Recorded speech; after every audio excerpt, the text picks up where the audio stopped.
हैं सरकार अब भी सुने, क्योंकि बहुओं को सुनने के लिए धमाकेदार आवाज की जरूरी होती है। सही बच्ची ने कहा था जब रेलवे लाइन रुकेगा नेशनल हाईवे जाम होगा तब लोगों को पता लगेगा, नहीं तो होश में आकर के ये समाधान निकाले सारा इंडिया के पेमेंट का। लेकिन जब भूखे पेट में ज्वाला जगता है तो नरेंद्र मोदी सावधान, अगर आपकी नाक मैंने जमीन पर न रगड़वा दिया, अगर भुगतान नहीं हुआ, ये मतदान भुगतान ये सब अलग रह जाएगा। आपको आना पड़ेगा उस दिन जिस दिन हम लोग रेलवे लाइन को उखाड़ना शुरू करेंगे, और नहीं तो वस्तुतः यह गरीब जनताओं का ही पैसा है, चुनौती है, इसमें कोई गलत नहीं।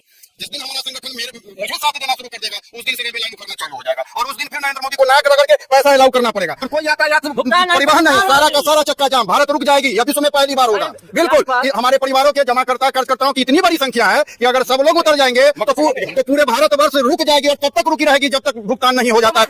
सहारा इंडिया परिवार का जमाकर्ता हूँ और एक अच्छे लेवल का जमाकर्ता रहा हूँ, और अपनी अनुभव के आधार पर मैं आपको यह बताता हूँ कि इसके भी जो भी जमा करता है वो रोज दैनिक मजदूरी करने वाले ही लोग हैं, कोई उद्योगपति इसमें नहीं है। उद्योगपतियों का सरकार तुरंत सुनती है, क्योंकि हम गरीब लोग हैं, मिट्टी पर रहने वाले, इसलिए सरकार हमारी आज तक नहीं सुनी है। लेकिन जब भूखे पेट में ज्वाला जगता है तो नरेंद्र मोदी सावधान, अगर आपकी नाक मैंने जमीन पर न रगड़वा दिया, अगर भुगतान नहीं हुआ, ये मतदान भुगतान ये सब अलग रह जाएगा। आपको आना पड़ेगा उस दिन जिस दिन हम लोग रेलवे लाइन को उखाड़ना शुरू करेंगे, और नहीं तो वस्तुतः यह गरीब जनताओं का ही पैसा है, चुनौती है, इसमें कोई फुबट नहीं।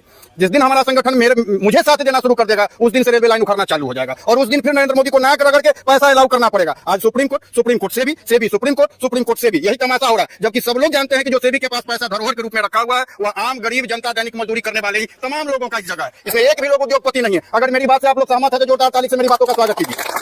चलिए, नरेंद्र मोदी को सीधे चेतावनी दे दिए हैं कि अगर पैसा हमारा नहीं मिलेगा तो एक भी रेलवे लाइन को हम नहीं छोड़ेंगे। वोट बहिष्कार तो होगा ही, रेलवे लाइन को भी उखाड़ के फेंक देंगे। और कोई यातायात परिवहन नहीं, सारा का सारा चक्का जाम, भारत रुक जाएगी। यह विश्व में पहली बार होगा। बिल्कुल हमारे परिवारों के जमाकर्ता कर्जकर्ताओं की इतनी बड़ी संख्या है कि अगर सब लोग उतर जाएंगे तो पूरे भारत वर्ष रुक जाएगी, और तब तक रुकी रहेगी जब तक भुगतान नहीं हो जाता है।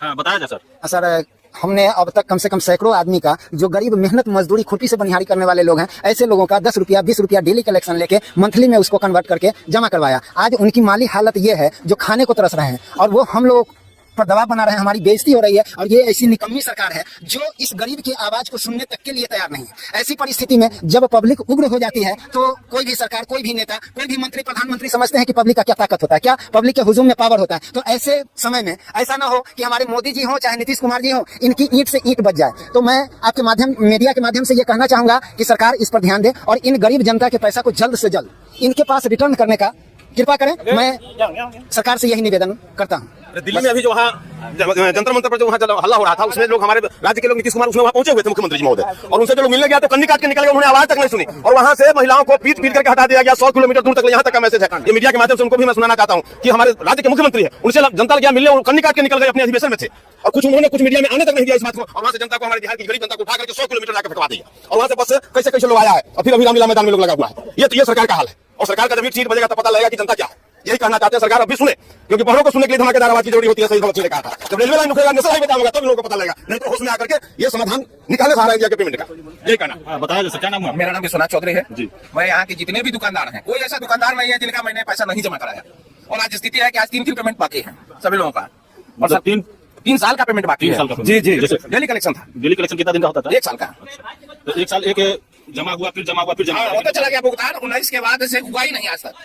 क्या कहना है? हमारा कहना है कि जितने भी लोग हैं, हम सभी लोगों का आपके चैनल के माध्यम से आह्वान करते हैं कि 10 तारीख का जो हमारा महासम्मेलन है, उसमें जनता से लेकर के और हमारे जितने कार्यकर्ता हैं जो भी हमारी बात को सुन रहे हैं, कम से कम वहाँ चलने का कोशिश करेंगे। कम से कम, ज्यादा से ज्यादा, मतलब उसमें जितने लोग हैं, तो ज्यादा से ज्यादा कितने लोग चल सके वो चलने के लिए तैयार हैं।